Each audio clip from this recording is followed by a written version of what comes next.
Big boss జగనే అన్నటువంటి వార్తని హైలైట్ చేసి మద్యం కుంభకోణంలో అంతిమ లబ్ధిదారు ఆయనే. వైకాపా ముఠాను తెర వెనక నడిపించింది మాజీ ముఖ్యమంత్రి. ప్రతి నెల 50 నుంచి 60 కోట్ల ముడుపులు.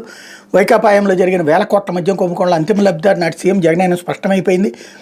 మద్యం సరఫరా కంపెనీలు డిస్టిల్ నుంచి కొల్లగొట్టిన ముడుపుల సొమ్ము చివరిగా జగన్కే చేరిందని వెల్లడైంది. ప్రధాన నిందితుడు A1 రాజకేశ్వరరెడ్డి ప్రతి నెల 50 నుంచి 60 కోట్లు వసూలు చేసి ఆ మొత్తాన్ని వైకాపా ఎంపీ మిథున్ రెడ్డి, నాటి వైకాపా నేత విజయసాయిరెడ్డి, భారతీయ సిమెంట్స్ డైరెక్టర్ జగన్ సతీమణి భారతీయ తరపున ఆర్థిక వ్యవహారాలు చూస్తే గోవిందప్ప బాలాజీకి అందజేసేవారిని, వారు ఆ సొత్తును ఎప్పటికప్పుడు జగన్కి చేర్చేవారని తేలింది.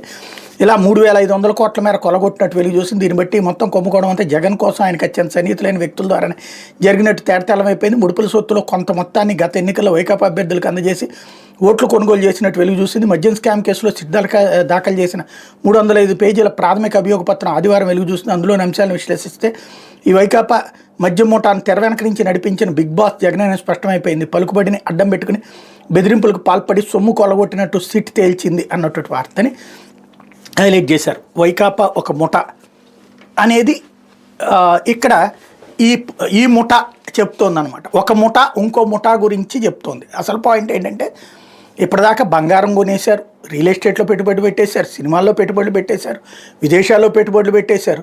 మళ్ళీ జగన్కి డబ్బులు ఎట్లా వస్తాయి? ఎట్లాగా వాళ్ళని అంత తిన్నిస్తాడా? నెంబర్ 1. నెంబర్ 2 వచ్చేటప్పటికి ప్రభుత్వ మద్యం దుకాణాలని ప్రైవేట్ మద్యం దుకాణాలుగా మారిస్తే డబ్బులు వస్తాయా, ప్రైవేట్ మద్యం దుకాణాలని ప్రభుత్వ మద్యం దుకాణాలుగా మారిస్తే వస్తాయా అనేది ఇక్కడ $1 మిలియన్ ప్రశ్న. తినలేదు అని చెప్పడం వెర్రితనం.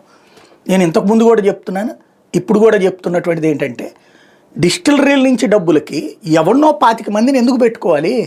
ఒక డిస్టిలరీ అదెవరిది? వైసీపీ వాడే అని చెప్తుండే, వాళ్ళ దగ్గర నుంచి లాక్కున్నారని కూడా చెప్తుండే. డైరెక్ట్ తీసుకెళ్ళి ఎవరికో ఇవ్వాల్సిన చోటు ఇచ్చేస్తాడు కదా. ఇంతమందిని నెట్వర్క్ పెట్టుకుని నడుపుకోవాలా? వాళ్ళు తిని ఉంటారు, వీళ్ళు ఇచ్చి ఉంటారు కూడా ఖచ్చితంగా. దాంట్లో వాళ్ళెవ్వరూ కంప్లైంట్ చేయట్లా. అతనికి వచ్చినటువంటి దానికి ఏ రూపాయి పట్టుకోలేకపోయారు. వ్యాపారంలో పెట్టుబడులనే చూపెడుతున్నారు. ఓవరాల్గా లిక్కర్ కుంభకోణం జరగలేదని ఎవరు అనుకోవట్లా. అట్ ద సేమ్ టైం ఇప్పుడు వీళ్ళు తినట్లేదని కూడా ఎవరు అనుకోవట్లేదు. ఎవరికి వాళ్ళు లిక్కర్లో తింటారనే తెలిసింది. తెలుగుదేశం వాళ్ళకి ఇది సంతోషం, వైసీపీ వాళ్ళకి ఇది దుఃఖం. ఇదివరకు లిక్కర్ కుంభకోణంలో చంద్రబాబు మీద కేసు పెట్టారు. ఇలాగ టాక్టికల్గా ప్రచారం చేసుకోవాలి రోజుల తరబడి అని జగన్కి తెలియలేదు. ఏళ్ల తరబడి ఇట్లా చేసుకోవాలని. అదే తేడా.